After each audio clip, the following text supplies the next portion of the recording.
Dude, you need to stop predicting the future. Well, I didn't predict the future this time. You did, man. In the Leafs pregame show, you said Grabovski needed to score, and bam! There it is, the overtime goal. First of all, didn't know your voice went that high. Second of all, I didn't really call it. I just said he needed to score. Well, then predict something else, like Filareskivic's gonna get called up. He's already been called up. How'd you do that? That's amazing!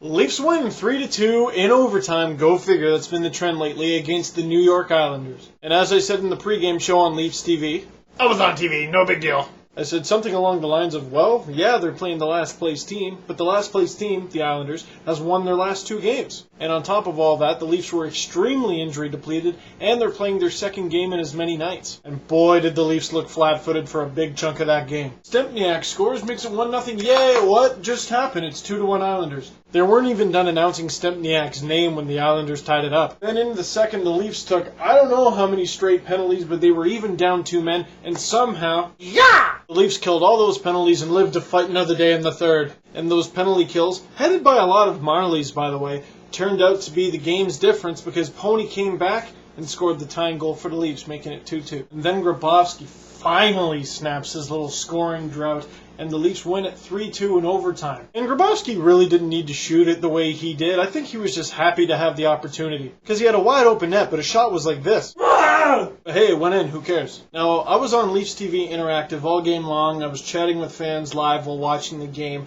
and a lot of the conversation had to do with Lee Stempniak. And I thought Stempniak played pretty well. He had a scrap, which was very uncharacteristic. Scored the game's first goal. I thought he played well. But by and large, a lot of people seem to consider the Stempniak trade, again, Steen and Kolyakovo going the other way, to be a disappointment. So what I want to know, question of the game, should Stempniak be on the Leafs next year? I personally see exactly where you're coming from. I don't think he's lived up to expectations at all.